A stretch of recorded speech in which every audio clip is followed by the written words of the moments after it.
दोस्तों, railway recruitment cell के द्वारा जो है ना ईस्टर्न रेलवे में अप्रेंटिसशिप की भर्ती निकाल दी गई है 3115 पदों पे। इसमें बिना एग्जाम का जो सिलेक्शन आपका होता है। अगर आपने आईटीआई कर रखा हुआ है तो आप इस भर्ती के लिए अप्लाई कर सकते हैं। फॉर्म भरने का जो है फी मात्र 100 रुपए लगता है जनरल ओबीसी को, और एससी एसटी फीमेल विकलांग को 1 भी रुपया एप्लीकेशन फी यहाँ पे नहीं लगता है। इसका जो है ऑफिशियल यानी आधिकारिक सूचना जो है जारी कर दिया गया है। हम इस भर्ती के बारे में पूरी इंफॉर्मेशन आपको बताएंगे कि एक तरह से जो है ये अप्रेंटिसशिप की भर्ती है और इसमें आपको परमानेंट जॉब नहीं मिलता है। 1 साल या 1.5 साल के लिए जो है आपका यहाँ पे सिलेक्शन होता है, उसके बाद आपको जो है सर्टिफिकेट देकर हटा दिया जाता है। ये एक तरह का जो है ट्रेनिंग प्रोग्राम होता है। इस बीच आपको जो है 8,000 से लेकर 10,000 के बीच जो है स्टाइपन आपको देखने को मिलता है एवरी मंथ। तो ये आपकी जो है समझ एक प्रकार से जो भी नए कैंडिडेट्स आईटीआई पास करते हैं ना, अगर वो अप्रेंटिसशिप करते हैं तो उनको आगे फ्यूचर में बहुत सारी चीजें सीखने को मिलती है। जब अप्रेंटिसशिप ज्वाइन होते हैं खास करके रेलवे में, तो बहुत सारी चीजें उनको सीखने को मिलता है। इसके अलावा जब वो अप्रेंटिसशिप कंप्लीट कर लेते हैं और कहीं भी जॉब के लिए जाते हैं तो उनको ज्यादा प्रेफरेंस मिलने लगता है कि चलिए आपने जो है अप्रेंटिसशिप किया हुआ है रेलवे में, तो आपको अच्छा खासा काम भी आता होगा, आप बहुत सारे काम सीख भी गए होंगे, तो आपको जॉब ऑफर अच्छे से मिल जाता है।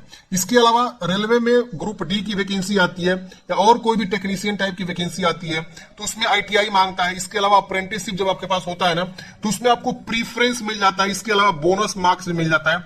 मान लीजिए आपका रिटन एग्जाम में जो है 64 नंबर आया, लेकिन अगर आप अप्रेंटिसशिप किए रहेंगे तो 5 मार्क्स का बोनस मिल जाएगा, तो आपका जो है यहाँ पे मार्क्स बढ़ जाता है।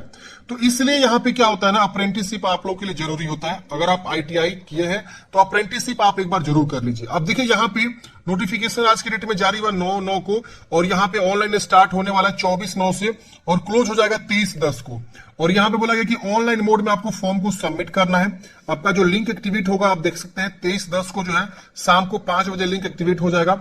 आप जो है फॉर्म को अप्लाई यहाँ पे लास्ट डेट यहाँ पे जो है ना आपका 23 को शाम को 5 बजे है और 24/9 से आपका जो आवेदन स्टार्ट होगा सुबह 11 बजे आपका आवेदन स्टार्ट शुरू हो जाएगा।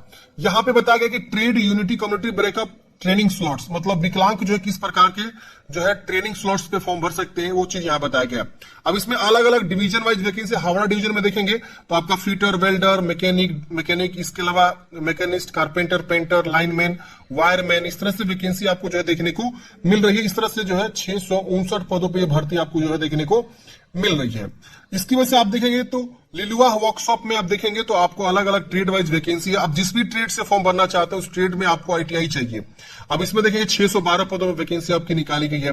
अब विकलांग किस पद के लिए एलिजिबल है, यहाँ पे विकलांग वाले कैंडिडेट्स का जो है यहाँ पे सीटों को रिजर्व किया गया है। जैसे आप देखेंगे तो अलग अलग जो है यहाँ पे अगर आप जो है डिसेबल्ड पर्सन है तो अलग अलग प्रकार की डिसेबिलिटी हो सकती है ना, तो सबके लिए अलग अलग यहाँ पे जो डिसेबिलिटी का जो है जानकारी यहाँ पे दिया हुआ है कि अगर आप इस प्रकार के डिसेबल्ड है इस वाले पद पे आप एलिजिबल हैं। सालदा डिवीजन में देखेंगे तो आपकी वैकेंसी रहने वाली है। इसी तरह से आप देखेंगे तो आपके जो है ना सालदा में 440 वैकेंसी। इस तरह से आप देखेंगे तो कंचापारा वर्कशॉप में आपकी वैकेंसी 187 पोस्ट है। इसके अलावा जो है मालदा डिवीजन में देखेंगे तो आपके जो 138 पोस्ट है। इस तरह से आपको आसनसोल डिवीजन में 412 पोस्ट है।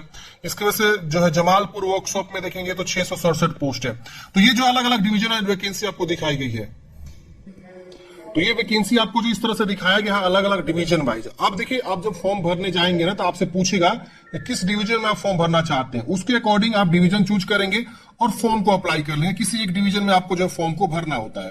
अब यहाँ पे विकलांगता के बारे में जानकारी दिया गया है। यहाँ पे आपको एलिजिबिलिटी दिया गया 18, यहाँ पे उम्र सीमा 15 से 24 वर्ष रखा गया है। इसके अलावा जो अपर एज में छूट होता है, जैसे आप देखेंगे एससी एसटी को 5 साल और ओबीसी का जो है 3 साल का जो है अपर एज में छूट मिलता है। विकलांग को 10 साल का छूट मिलता है। ये आपका रहने वाला है। अब यहाँ पे आप नीचे आएंगे तो यहाँ पे आपको जो है एक्स सर्विसमैन को 10 साल का एज में छूट देखने को मिलता है। तो यहाँ पे आपको एज में छूट के बारे में दिया गया। बाकी जो जनरल टाइप कैंडिडेट्स हैं उनको जो है यहाँ पे 15 से 24 वर्ष की उम्र सीमा है। बाकी अगर वो एससी एसटी से बिलोंग करेगा तो उनका जो है यहाँ पे हो जाएगा 15 से 29 वर्ष। अगर वो ओबीसी से बिलोंग करता है तो उनका उम्र हो जाएगा 15 से लेकर 24 में 3 जोड़ेंगे तो 27 वर्ष हो जाएगा। तो ऐसे उनको जो है उम्र सीमा के बारे में छूट मिल जाता है। बाकी जनरल के लिए वो सेम रहेगा, ईडब्ल्यूएस के लिए सेम रहेगा 15 से 24। क्वालिफिकेशन जो है आपका 10th पास होना चाहिए और 50% मार्क्स के साथ पास होना चाहिए। और आप जिस भी ट्रेड से फॉर्म भरना चाहते हैं उसमें आपका जो है आईटीआई होना चाहिए, एनसीवीटी एससीवीटी किसी भी ट्रेड से। और यहाँ पे मेडिकली फिट आप होने चाहिए, ये भी यहाँ पे देखा जाता है। मोड ऑफ सिलेक्शन मैंने स्टार्टिंग में बताया कि कोई आपका एग्जाम नहीं होता है, मेरिट के बेस पे आपका जो सिलेक्शन होता है। तो मेरिट आपका बनेगा, और जो आपके जो है 10th में और उसके वजह से आईटीआई में जो आपका परसेंटेज होता है ना, उसके बेस पे आपका यहाँ पे जो है एक मेरिट बनता है। जिनका अच्छा मेरिट होता है, मतलब अच्छा मार्क्स होता है, उनको जो है ऊपर से जो है फिल्टर कर लिया जाता है और उनको सिलेक्ट कर लिया जाता है सीट के अकॉर्डिंग। समझ रहे ना?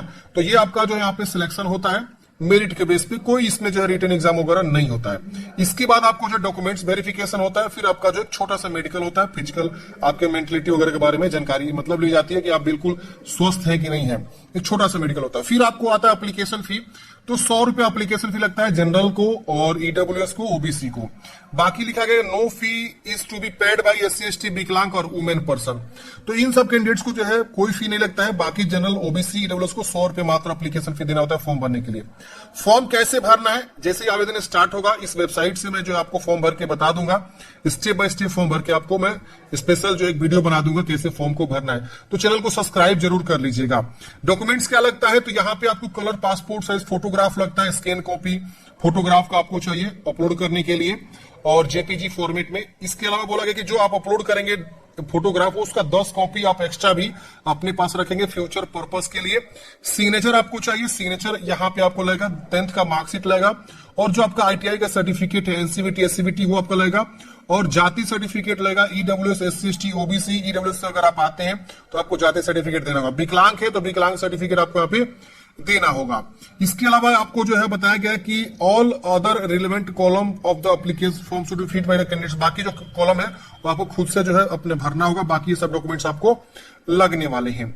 और यह बताया गया कि no candidates will be allowed to do any type of correction या अल्टरनेट ऑनलाइन।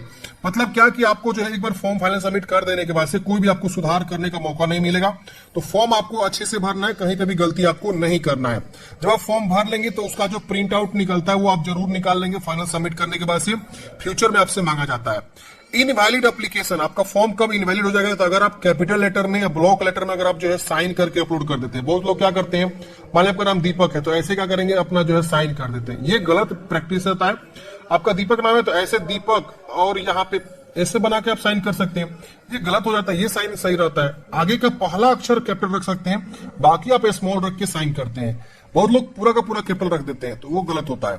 इसका से लेफ्ट थंब इंप्रेशन, सिग्नेचर अगर आप सही से नहीं अपलोड करेंगे और कुछ ब्लरनेस टाइप का हो जाएगा तो इस तरह से भी आपका जो है यहाँ पे रिजेक्ट हो जाएगा। मोर देन वन एप्लीकेशन अगर फॉर्म ज्यादा भर देंगे तो आपको जो है यहाँ पे एक से ज्यादा वैकेंसी, मतलब एक से ज्यादा पद, मतलब एक से ज्यादा आप फॉर्म भर देंगे, डुप्लीकेट फॉर्म जिसको बोलते हैं, तो भी आपका फॉर्म रिजेक्ट हो जाता है।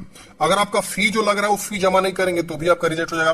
कास्ट सर्टिफिकेट है और जो भी डॉक्यूमेंट्स यहाँ पे अपलोड मांगेंगे वो नहीं अपलोड करेंगे तो भी आपका फॉर्म रिजेक्ट हो जाएगा। तो ये सारे जो है रिजेक्शन के कारण हो सकते हैं अगर आप फॉर्म सही से नहीं भरेंगे तो। इसके अलावा जो है आपका यहाँ पे जो है ये नोटिफिकेशन समाप्त होता है। बाकी यहाँ पे जो फॉर्मेट वगैरह दिया गया है आप मतलब एप्लीकेशन वगैरह का, और इसके अलावा और भी बहुत सारा जो है यहाँ पे जानकारी दे रखा हुआ है। तो आशा करता हूँ फ्रेंड्स आपको इस भर्ती के बारे में जानकारी मिला होगा। अगर आपके मन में कोई भी डाउट है कमेंट है, कमेंट बॉक्स में पूछिएगा। जैसे प्रॉपर आवेदन स्टार्ट होगा हम प्रॉपर वीडियो बना देंगे कैसे आपको फॉर्म को भरना है, स्टेप बाय स्टेप फॉर्म भर के बता देंगे। ये अप्रेंटिसशिप की भर्ती होती है, परमानेंट जॉब आपका नहीं होता है। मिलते हैं नेक्स्ट वीडियो में। जय हिंद, आपका दिन शुभ हो।